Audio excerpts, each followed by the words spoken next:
Universities here in Texas are now banned from engaging in any diversity, equity, and inclusion activities, leading to the removal of several DEI offices and resources. KLTV 7's Noemy Sanchez spoke with supporters and critics of this ban. Caution tape and a few dusted desks. That is all that's left of SFA's Office of Multicultural Affairs. It's really sad. Very heartbreaking because this used to be a space where so many students would come together and just hang out. At the start of this year, Senate Bill 17 went into effect. Now DEI offices serving historically underrepresented groups have been dismantled or repurposed. We did have a division of diversity, equity, and inclusion, and so that division was disbanded, as was the allied space, which was a place where LGBTQIA plus and allied students could gather and meet. As a first-generation Latina, for Cassandra, these changes have felt like a great loss. It can be a culture shock to come into a predominantly white institution and feel alone or feel like you don't have anybody who looks like you.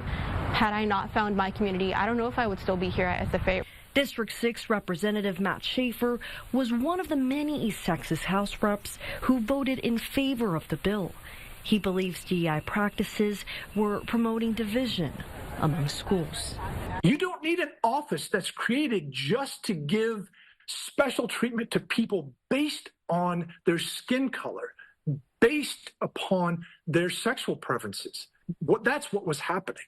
Students are still allowed to operate organizations on their own. However, there are still challenges.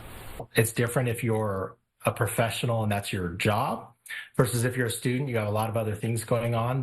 What do you say to those students who do feel like they lost support and resources through this? The law in Texas requires equal treatment. It requires enforcing equal standards.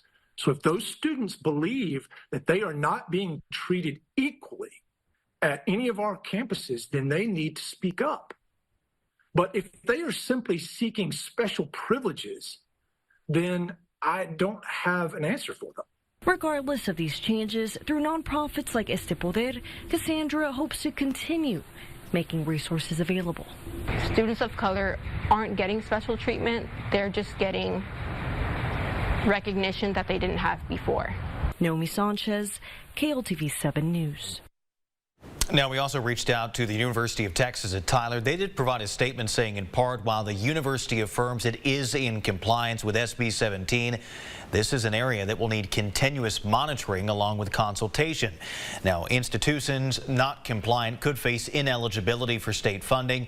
In most cases, employees from these disbanded offices have been moved to other positions within their institutions. We're back with more news right after this.